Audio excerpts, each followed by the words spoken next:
It's one of, if not the most anticipated event of the year, and arguably one of the most fun matches / events to watch all year round. And it's the Royal Rumble, and it sets off the road to WrestleMania, arguably the most exciting few months in the WWE calendar. And in today's video, I will be doing my predictions for the Royal Rumble event of 2024. I'm Leo, this is the Wrestling Retrospective, and let's talk about the Royal Rumble.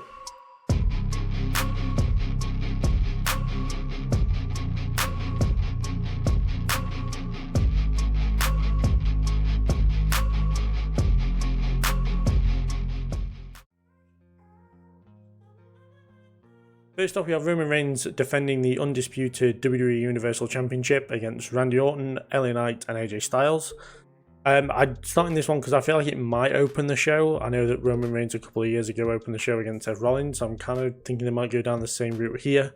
As I don't think it'll main event, therefore it'll go on first. It kind of makes the most sense, as people most like say that if you don't want to end the show, you start the show instead.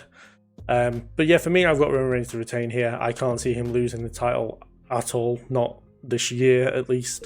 I think we're going to get another year of Roman being on top, so he kind of beats Hogan's record and gets closer to the second longest reign. But yeah, I think if this had a better build, I maybe could have been convinced that Randy Orton was going to take the title here, and then that would lead on to Orton and Cody. But the build's kind of been alright. It's not been bad at all, but it's not been like to the caliber where I feel the title is in a ton of jeopardy.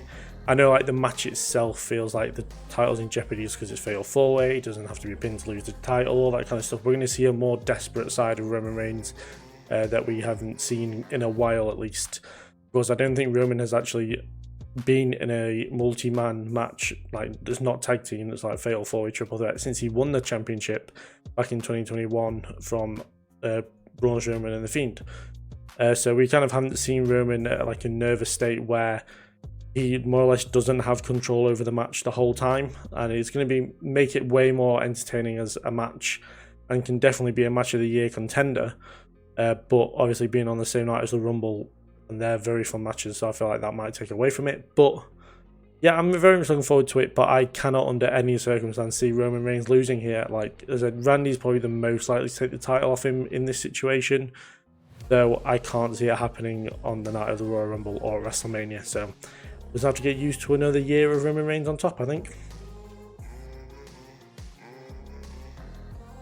Next up, we have the United States Championship match where Logan Paul will be defending against Kevin Owens.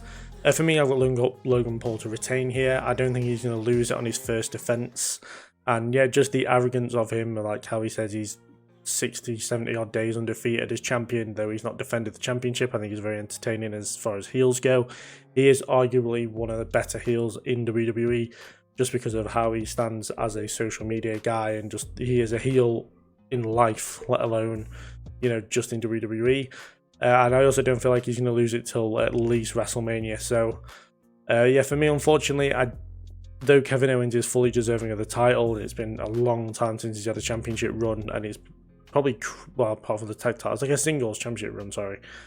But yeah, I feel like he's not going to get the win here. Logan will probably cheat again. I don't know whether he'll use brass knuckles again, or I don't think they're going to use brass knuckles 3 matches in a row.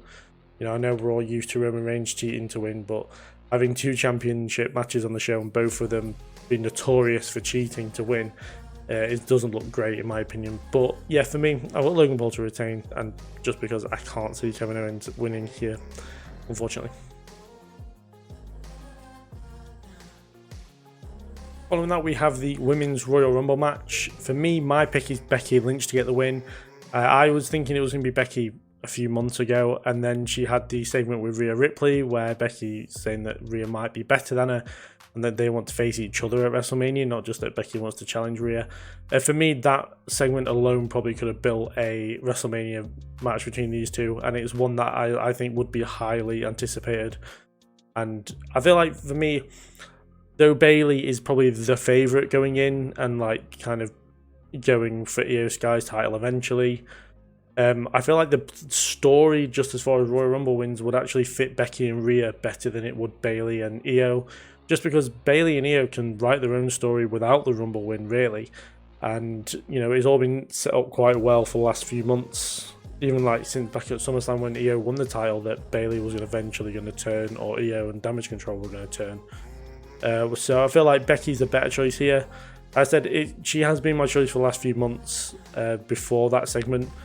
But as far as Becky and Bayley, I can't think of anybody else who's really that much of a favourite.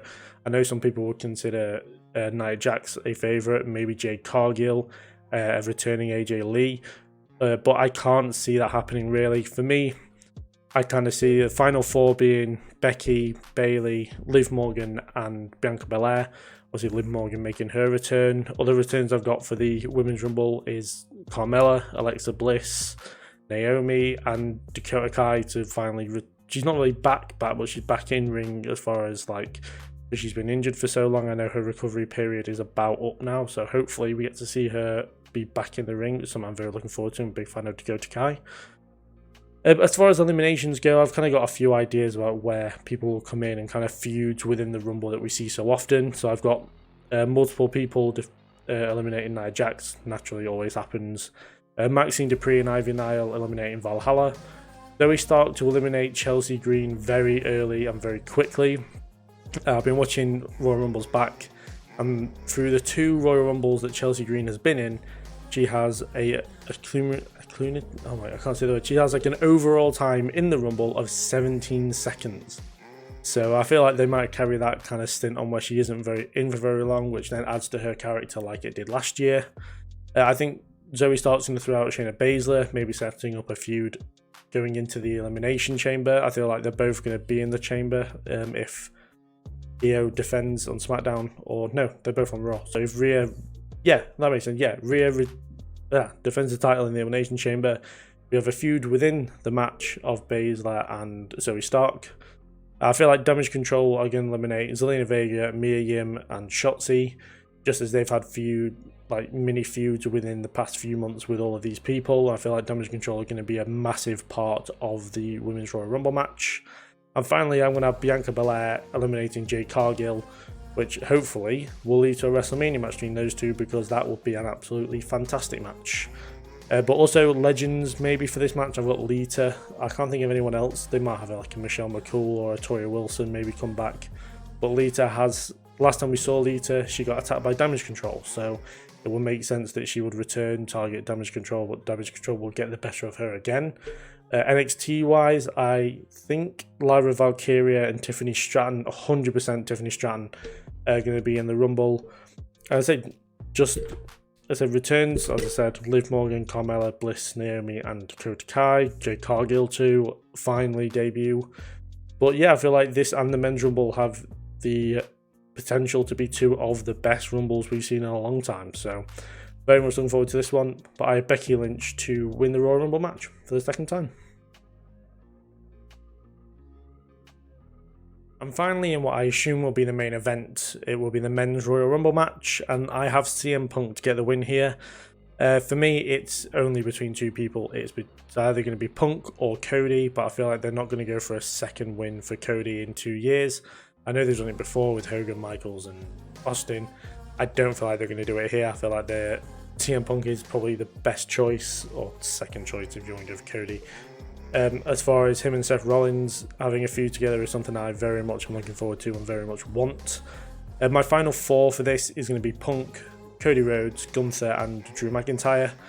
With probably Punk eliminating McIntyre last to get the win, just to kind of not only do what he said he was going to do, but I feel like it would add to Drew as a heel and kind of would put him on a rampage, if you will, and maybe make it a triple threat match at WrestleMania, though I would hate it. Drew is the biggest bottle job in WWE right now. He doesn't deserve another world title shot, but that's my opinion. I don't want to go on a tyrant about Drew McIntyre. As far as returns, Legends, NXT go, I've got Ilya Dragunov and Carmelo Hayes to come up from NXT. Well, I say come up from NXT, but Hayes has been on SmackDown the last few weeks. Legends, I don't think there's going to be any in the Men's Rumble. I know I kind of made a video where I don't feel like we need them, and I fully stick to that. I don't feel like the Men's Rumble needs it. If Hogan enters, I will hit somebody, probably my brother, because he'll be watching it with me. If The Rock enters, I will be very, very pissed off because I hate The Rock, and he shouldn't be entering the Rumble. And X-Pac, I don't know, I can't see it. I feel like there'd be more talk about it if he was going to enter. And I've also heard Batista, which is just a no. Like, learn from your past mistakes. 10 years ago, they had Batista come back and he was booed out of the building. It would probably be the same again, so I wouldn't do that. And returns, I have Brock Lesnar. I feel like he's definitely going to be in it. Sheamus, Rey Mysterio, and a returning Andrade Cien Almas, which is something I'm very excited to see during the Rumble. For me, I've got Rey to eliminate Santos Escobar. Then that'll then add up to Andrade eliminating Rey and Carlito, and then even if just for a short while, associating himself with Santos Escobar and his team. But then we kind of have a Rey, Carlito, and LWO versus Santos, Andrade, Angel, and Humberto kind of feuding on SmackDown, which is something I very much would like on SmackDown. Even have it on the Elimination Chamber pay-per-view. I have R-Truth to eliminate JD McDonough. Makes perfect sense with the stuff that's been going on with Truth and the Judgment Day. I would then have Balor eliminate Miz and Truth. Because obviously Rhea said on Raw how Finn Balor isn't like as violent or as doesn't have the killer instinct he once had, so I feel like we're going to re-establish that in the Royal Rumble. Jey Uso to eliminate Jimmy Uso, very simple, sets up the match for WrestleMania. Gunther to eliminate Brock Lesnar, so hopefully it sets up a match between Gunther and Lesnar at WrestleMania. I am a huge advocate for having Gunther versus Lesnar, though my brother isn't as much. He doesn't think Brock will face Gunther because he's Intercontinental Champion, but he doesn't necessarily have to be Intercontinental Champion by then. And yeah, as I said, I've got Punk to eliminate Drew, just adds to Drew's character and gives Punk the Rumble when he finally deserves, even though he probably should have won it back in 2011. And yeah, they're kind of my thoughts on the men's Rumble. I feel like it's hard to establish which is going to be better without knowing who's going to be in it. I do like the fact that we don't know as many people going in, as of recording on Wednesday. Obviously, we've still got SmackDown to go, but I can't imagine they're going to add like a good 10 people on SmackDown, so that's pretty good. The women only have like 4 announced, so that's even better. But yeah, I feel like it's going to be a Rumble full of surprises, and just, as I said in the last part, I feel like these two are going to be two of the best Rumbles we've ever seen, if booked correctly. So very much looking forward to it, and I have CM Punk to go on to win the match. As far as Royal Rumble events go, I feel like this is going to be a very short one compared to some in the past. There's only 4 matches on the card. I don't think they're going to add any on SmackDown, as there's no feuds on SmackDown that would warrant being added to the card, in my opinion. So yeah, I feel like, to be fair, it's nice just having a 4-match card. I feel like it's going to probably go match, rumble, which is absolutely fine with me. I prefer it not being a fucking 4 or 5 hour long pay-per-view, AEW. But yeah, then very much looking forward to it. I feel like they're going to be fantastic. It's probably going to be one of the pay-per-views of the year, in my opinion, just going off rumours and dirt sheets and just the build-ups in general to all the matches. Yeah, it's just going to be a really fun night, in my opinion, and I'm sure there will be a lot of complaining on Twitter afterwards, especially if, in my opinion, AJ Lee doesn't show up. I know a lot of people are invested in them bringing in AJ Lee, but I can't see them doing it. Although I feel like there will be more talk about it if she was going to be in than there actually has been. So I feel like that's just not on the books. And yeah, I hope you all enjoy the Royal Rumble as well. As I said at the start, do comment down below who you think is going to win the Rumble and just what you're thinking of the event going into it. Do follow the Instagram. It's the_wrestling_retrospective. I post on there as often as I can remember to. But yeah, do like the video, share, subscribe, all that good stuff. I will see you guys in the next video. Thank you for watching. I'll see you later.